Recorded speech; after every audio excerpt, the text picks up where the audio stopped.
Hello Hunters! In the next title update, we are getting the sealed dragon cloth. You can see the one we got in Icebord. Are you excited about the title update? For me, besides the sealed dragon cloth, the rest are kinda meh. We got this treatment of various monsters being added in Icebord 2, and I would rather have the full game from the get-go. For that matter, in this video, I will explain the reasons why Wilds is not easy as many people claim, but incomplete. For those that have seen my environmental traps guide, you will remember that I said at one point that the smaller of the large monsters are stupid because they stand below vine traps, for example. That gives the false impression of the ease of the game.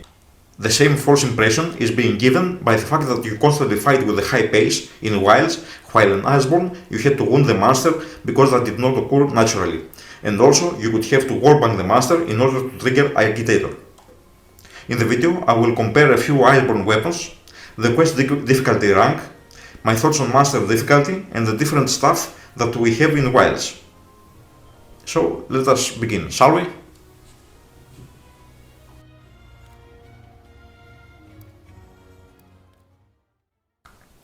In this part of the video, I will have Wilds quests on the top right for quick reference. We mostly care for the world quests here. In world, the low rank quests are the ones from 1 to 5 stars, while in the Wilds are the ones from 1 to 3 stars. In the world, the max level of the low rank quests, we got an Elder Dragon and masters like Rathalos and Odogaron. Almost similar to the Wilds, low rank, but these are compressed to the first 3 rank stars. 5-star dragon, Elder Dragon Kirin, and Odogaron here. Similarly, in the first rank of each game, we have the smallest of the large masters, like Great Jagras, Chadakamba, and Rathian. Of course, there are the small masters also, the small master hunts in there. In the next rank, we get both Rathalos and Gravios, which was to be expected. Gravios is similar rank with Uragan in World. But here it's where it starts to get interesting, because in here we had also in this rank Bezel Giz or Bezel Guys if you want, which was a very hard master, and Devil Hyo or Devil Joe if you want, which also is very hard master. In the next ranking world, all of the quests are very hard and have to do with Elder Dragons. In my opinion, here is where Devil Joe and Bezel Guys should be, as the easier part, while the harder are the dragons. You would think that this is the 6-star equivalent tier as Wilds, but as you know, we didn't get any dragons yet in Wilds, and all of the 6-star Wilds masters are more fitting to the previous tier. In the final rank of World, we have multiple master quests, multiple tempered Elder Dragons, and multiple tempered masters as well. This tier is not yet in Wilds, but it will be added in the next title updates, 1 or 2, give or take, if you want my guess. But let's discuss further what we noted. Firstly, Elder Dragons cannot be captured. That means that in the current game of Master Hunter Wilds, you can reduce your chances to faint and your hunting time simply by capturing the monsters. If you haven't watched it, I made a video about it where I explain why you should capture when you can. Okay, so what does this mean? By capturing, you have easier hunts, thus it might feel easier playing this incomplete game rather than any other title. Another point to take are the multiple Masters quests. In most if not all Master Hunters I played, ever since Gen 1, any quest that has you face multiple Masters, the more Masters it has, the less health these Masters will have. You might even sleep kill Elder Dragons with Great Sword, but so far I haven't felt that this is the case for Wild's double quests. But since I cannot prove this claim, just keep it on your mind, and my guess is we will soon find out from the math guys of the community. Now on your screen you see various event quests of the high rank in World. So, comparing solely World and Icebord with Wilds, there is also the matter of Torvgors. In Icebord, a smaller monster could deal massive damage to larger monsters, even elder dragons, before the bigger fish retaliates. In Wilds, while smaller monsters will attack larger ones, in most cases they will deal insignificant damage. I have an unreleased video where a new Udra dealt more than 8000 damage to an Ajaragan, but the monkey only dealt 140. And all this damage in less than 1 minute. You see the point here. The harder monsters are harder to deal with in Wilds. It is pointless to have an Argveld destroy a Rathalos when I hunt Argveld. And now I think it is a good time to speak about monster difficulty. As a heads up, take the following with a grain of salt, since it only represents what I take from the game.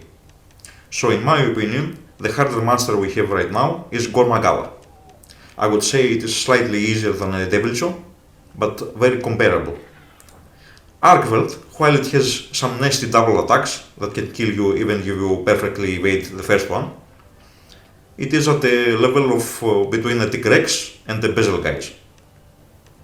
The same goes for Reidao, Urduna and Nuudra.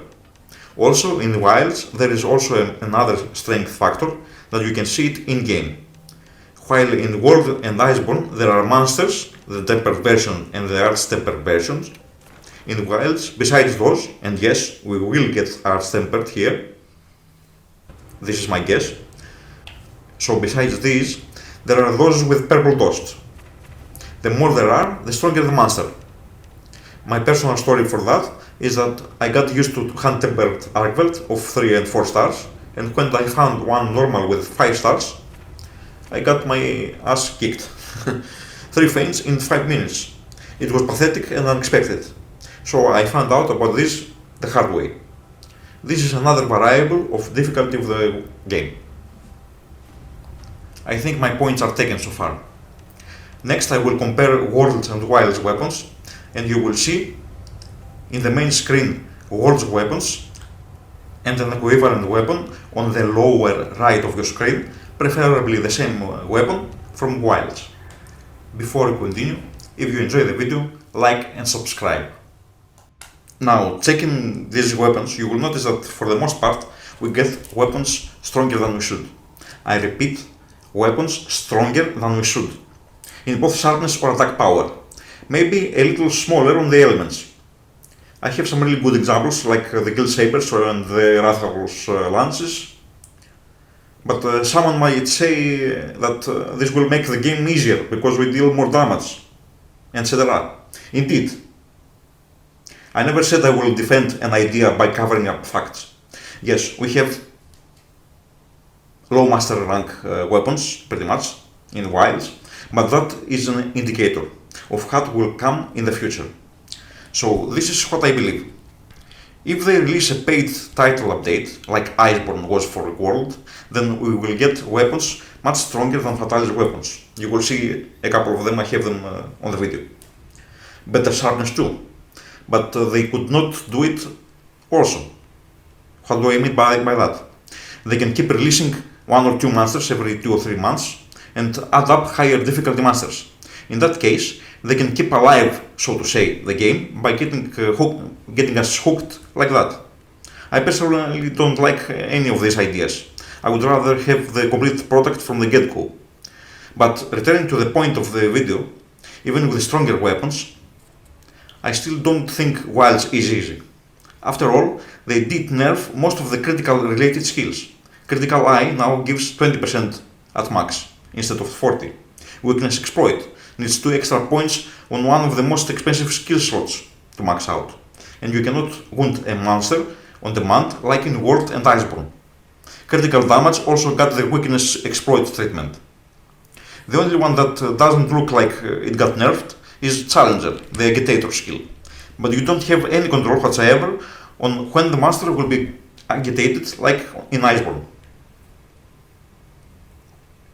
So, at least for me, that I play dual blades, it is very hard to rely on critical element.